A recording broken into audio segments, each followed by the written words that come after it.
Hello दोस्तों, क्या हाल है। आज फिर से हाजिर हैं लेकर यूपी की 25 बड़ी और जबरदस्त अपडेट्स, ताज़ा जानकारियां और वो ब्रेकिंग खबरें जो आपके लिए बिल्कुल काम की होने वाली है। चाहे आप आम आदमी हो या खास, अमीर हो या गरीब, बच्चे हो या बुजुर्ग, आप सबके लिए आपका DLU न्यूज चैनल खबरें लेकर आ गया है। तो देर किस बात की, फटाफट वीडियो में आगे बढ़ते हैं और सबसे पहले कौन सी खबरें खास होंगी वो देख लेते हैं। सोने और चांदी बाजार से जुड़ी। जहाँ सोना सस्ता हुआ है वहीं चांदी चमक रही है। त्योहारों के मौसम में निवेशकों की रुचि क्यों बढ़ रही है, ये जानना दिलचस्प होगा। अब बात दिल्ली हाई कोर्ट से जुड़ी, जहां 10वीं पास उम्मीदवारों के लिए खास नौकरी का मौका सामने आया है। आखिर ये अवसर कितना बड़ा है और किस तरह का है, इसका खुलासा आगे खबर में करेंगे। चलिए नजर डालते हैं यूपी के मौसम पर। मानसून फिर से मेहरबान होने वाला है। बारिश का अलर्ट जारी हुआ है और किसान राहत की सांस ले सकते हैं। आखिर कितनी बारिश होगी और किसे सबसे ज्यादा फायदा मिलेगा, ये जानना बाकी है। अब एक अहम खबर शिक्षा जगत से। यूपी TET परीक्षा शुल्क बढ़ाने के फैसले पर मुख्यमंत्री योगी आदित्यनाथ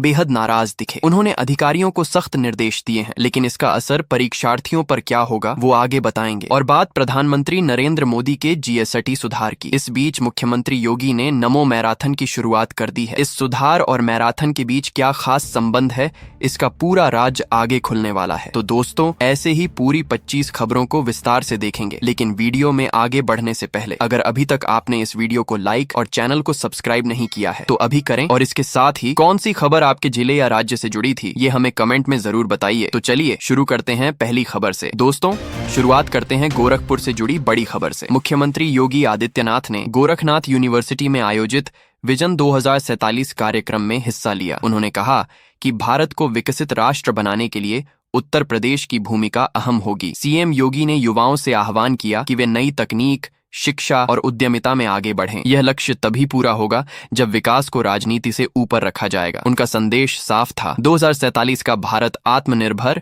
और समृद्ध होना चाहिए। चलिए अब नजर डालते हैं अगली खबर पर। लखनऊ से प्रधानमंत्री नरेंद्र मोदी और CM योगी की संयुक्त पहल की खबर आई है। PM मोदी ने देश को GST सुधार का दिवाली गिफ्ट दिया है, वहीं CM योगी ने नमो मैराथन की शुरुआत की। इस मैराथन का मकसद है नशा मुक्त भारत का निर्माण। हजारों युवाओं ने इसमें भाग लिया और नशा मुक्त समाज का संदेश दिया। GST सुधार से कारोबारियों और आम लोगों को कर प्रणाली में राहत मिलेगी। त्योहारों के ठीक पहले यह पहल बेहद अहम मानी जा रही है। चलिए अब नजर डालते हैं अगली खबर पर। मुख्यमंत्री योगी आदित्यनाथ ने एक और बड़ा संदेश दिया है। उन्होंने जनता से अपील की है कि विभाजनकारी राजनीति छोड़कर विकास को अपनी दिनचर्या बनाएं। CM योगी ने कहा कि समाज का उत्थान तभी संभव है जब सभी लोग आपसी भेदभाव से ऊपर उठें। उनका जोर रोजगार, शिक्षा, स्वास्थ्य और उद्योगों पर रहा। उन्होंने स्पष्ट किया कि राजनीति का उद्देश्य केवल चुनाव जीतना नहीं, बल्कि जनता की सेवा करना होना चाहिए। यह संदेश पूरे प्रदेश में सकारात्मक असर डालने वाला है। चलिए अब नजर डालते हैं अगली खबर पर। शिक्षा जगत से राहत भरी खबर आई है। यूपी TET परीक्षा शुल्क बढ़ाने का प्रस्ताव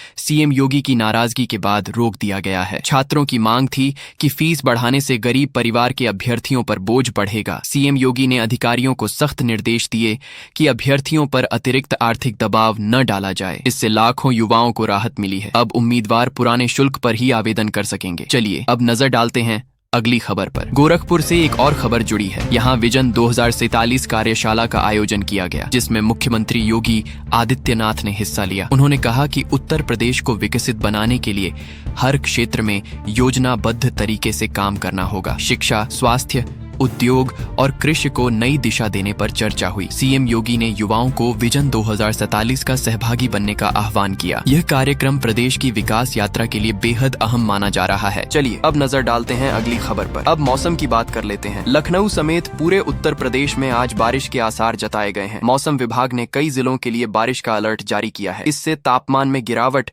और गर्मी से राहत मिल सकती है। किसान भी इस बारिश से खुश होंगे क्योंकि फसल को सीधी सिंचाई का लाभ मिलेगा। हालांकि कुछ इलाकों में जलभराव और यातायात पर असर पड़ सकता है। लोगों को सतर्क रहने की सलाह दी गई है। चलिए अब नजर डालते हैं अगली खबर पर। सोने चांदी की कीमतों पर भी एक अपडेट है। इस हफ्ते 10 ग्राम 24 कैरेट सोना हल्की गिरावट के साथ दर्ज हुआ है। वहीं चांदी की कीमत में तेजी देखी गई। त्योहारों के मौसम में निवेशक सोने चांदी की ओर रुख कर रहे हैं। विशेषज्ञों का कहना है कि आने वाले दिनों में सोने की कीमतों में और उतार चढ़ाव देखने को मिलेगा। ग्राहकों को खरीदारी से पहले बाजार की ताजा दर जरूर जांचनी चाहिए। चलिए अब नजर डालते हैं अगली खबर पर। अब बात करते हैं महाराष्ट्र सरकार की लड़की बहन योजना की। सरकार ने नया नियम लागू किया है जिसके तहत लाभार्थियों को 2 महीने के अंदर KYC पूरी करनी होगी। अगर ऐसा नहीं किया गया तो हर महीने मिलने वाली 1500 रुपए की मदद बंद हो सकती है। यह योजना महिलाओं के आर्थिक सशक्तिकरण के लिए चलाई जा रही है। अब महिलाओं को समय रहते KYC कराना अनिवार्य कर दिया गया है। चलिए अब नजर डालते हैं अगली खबर पर। और अब रोजगार की खबर। IBPS RRB भर्ती 2025 के तहत कुल 13,417 पदों पर आवेदन प्रक्रिया चल रही है। आज आवेदन की अंतिम तिथि है, इसलिए इच्छुक उम्मीदवार जल्द से जल्द फॉर्म भरें। इन पदों पर चयन होने वाले युवाओं को बैंकिंग सेक्टर में करियर बनाने का सुनहरा मौका मिलेगा। वेतन और सुविधाएं भी आकर्षक रखी गई हैं। ये भर्ती युवाओं के लिए बेहद महत्वपूर्ण साबित हो सकती है। BSF में भर्ती की चाह रखने वाले युवाओं के लिए बड़ी खबर है। सीमा सुरक्षा बल ने हेड कांस्टेबल, रेडियो ऑपरेटर और मैकेनिक के पदों पर भर्ती का ऐलान किया है। आवेदन प्रक्रिया ऑनलाइन शुरू हो चुकी है और उम्मीदवार आधिकारिक वेबसाइट पर जाकर अप्लाई कर सकते हैं। योग्यता के अनुसार 10वीं और 12वीं पास अभ्यर्थी इस अवसर का लाभ उठा सकते हैं। यह भर्ती युवाओं को देश की सेवा करने का मौका देगी। सुरक्षा बल में करियर बनाने की चाह रखने वालों के लिए यह सुनहरा अवसर है। चलिए नजर डालते हैं अगली खबर पर। भेल में अप्रेंटिस भर्ती को लेकर बड़ी जानकारी सामने आई है। भारत हैवी इलेक्ट्रिकल्स लिमिटेड ने 760 पदों पर भर्ती का नोटिफिकेशन जारी किया है। उम्मीदवार ऑनलाइन आवेदन कर सकते हैं और प्रक्रिया पहले से ही शुरू हो चुकी है। आवेदन करने के लिए तकनीकी योग्यता और ITI पास होना जरूरी बताया गया है। युवाओं को औद्योगिक क्षेत्र में प्रशिक्षण और नौकरी का बेहतरीन मौका मिलेगा। यह भर्ती बेरोजगारों के लिए खुशखबरी साबित हो सकती है। चलिए नजर डालते हैं अगली खबर पर। दिल्ली हाई कोर्ट में सरकारी नौकरी का मौका सामने आया है। 10वीं पास उम्मीदवारों के लिए विशेष रूप से यह भर्ती निकली है। आवेदन प्रक्रिया ऑनलाइन माध्यम से की जा रही है और अंतिम तिथि भी नजदीक है। हाई कोर्ट में भर्ती के बाद युवाओं को स्थायी नौकरी और बेहतर वेतन का लाभ मिलेगा। न्यूनतम योग्यता होने के बावजूद यहाँ चयन का सुनहरा अवसर मिलेगा। युवाओं में इस भर्ती को लेकर उत्साह देखा जा रहा है। चलिए नजर डालते हैं अगली खबर पर। प्रधानमंत्री नरेंद्र मोदी ने राष्ट्र को संबोधित करते हुए GST सुधारों पर बड़ा ऐलान किया है। उनके अनुसार किसानों से लेकर मध्यम वर्ग तक सभी को इसका सीधा लाभ मिलेगा। GST प्रणाली को और आसान और पारदर्शी बनाने का लक्ष्य रखा गया है। त्योहारों के सीजन से पहले इस फैसले को राहत भरा कदम माना जा रहा है। उद्योगों और व्यापारियों ने भी इसे स्वागत योग्य बताया है। मोदी सरकार का यह कदम आर्थिक विकास को गति देने वाला साबित होगा। चलिए नजर डालते हैं अगली खबर पर। उत्तर प्रदेश में आउटसोर्सिंग कर्मचारियों के लिए बड़ी खुशखबरी है। योगी सरकार ने नए वेतनमान का चार्ट जारी कर दिया है। इससे कर्मचारियों की तनख्वाह में उल्लेखनीय बढ़ोतरी होने जा रही है। लंबे समय से मांग कर रहे कर्मचारियों को अब राहत मिलेगी। आउटसोर्सिंग व्यवस्था से जुड़े लाखों परिवार इसका फायदा उठाएंगे। योगी सरकार का यह कदम कर्मचारियों के मनोबल को बढ़ाने वाला माना जा रहा है। चलिए नजर डालते हैं अगली खबर पर। उत्तर प्रदेश के विद्यार्थियों के लिए अच्छी खबर आई है। सरकार ने नई योजनाओं के तहत छात्रों के लिए कई सुविधाएं बढ़ाने की घोषणा की है। स्कॉलरशिप, लैपटॉप और ऑनलाइन शिक्षा से जुड़ी योजनाएं तेजी से लागू की जा रही हैं। शिक्षा विभाग का कहना है कि हर विद्यार्थी तक संसाधन पहुंचाना लक्ष्य है। छात्रों के भविष्य को संवारने के लिए यह पहल महत्वपूर्ण है। ग्रामीण और शहरी दोनों क्षेत्रों के बच्चे इसका लाभ उठाएंगे। चलिए नजर डालते हैं अगली खबर पर। प्रधानमंत्री आवास योजना के तहत उत्तर प्रदेश के हारदोई जिले में दिवाली से पहले बड़ी सौगात मिली है। कुल 3,505 लाभार्थियों को आवास का तोहफा दिया गया है। मुख्यमंत्री योगी आदित्यनाथ ने खुद इस योजना की प्रगति की समीक्षा की है। गरीब और मध्यम वर्गीय परिवारों को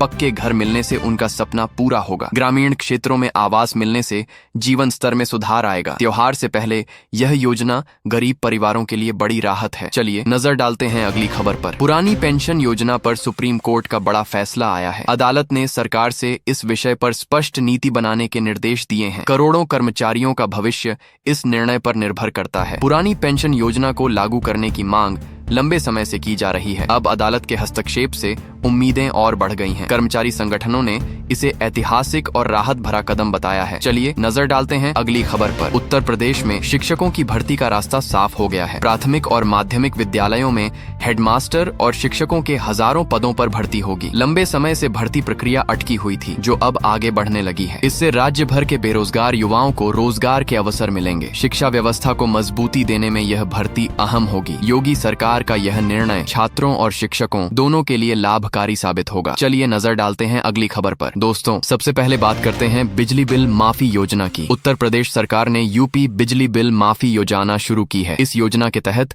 गरीब और निम्न आय वाले परिवारों के पुराने बिजली बकाया बिलों को माफ किया जाएगा। यदि आपका घर 2 किलोवाट से कम बिजली इस्तेमाल करता है और आप नामांकन वाले उपभोक्ता हैं तो आप इसका लाभ उठा सकते हैं। नाम, पता, बिजली खाता नंबर, दस्तावेज जैसे आधार कार्ड लगेंगे आवेदन में। यह योजना उन लोगों को राहत देगी जो महंगाई और बेरोजगारी के बीच बिजली बिल नहीं भर पाते। चलिए अब नजर डालते हैं अगली खबर पर। अब बात करते हैं फ्री लैपटॉप योजना की, लेकिन यहाँ एक महत्वपूर्ण जानकारी है। यह योजना आधिकारिक स्रोतों द्वारा वायरल फॉरवर्ड के रूप में आई है और PIB फैक्ट चेक ने इसे फर्जी बताया है। यानी सरकार ने ऐसी कोई नई योजना जारी नहीं की है जो मुफ्त लैपटॉप दे रही हो। छात्रों को ऐसा मैसेज मिलने पर आधिकारिक सरकारी वेबसाइट जरूर जांचनी चाहिए। सूचना है कि ये मैसेज फर्जी लिंक से हो सकता है जो डेटा चोरी या गलत जानकारी दे सकता है, इसीलिए सावधानी बरतना जरूरी है। चलिए अब नजर डालते हैं अगली खबर पर। अब बात करते हैं LPG सिलेंडर, नई कीमतें और GST दरों की। इस खबर की पुष्टि पूरी तरह नहीं मिली है, इसलिए अनुमान आधारित जानकारी है। रसोई गैस सिलेंडर की कीमतों में बदलाव की चर्चा हो रही है, शायद GST में बदलाव के कारण। यदि यह बदलाव लागू होता है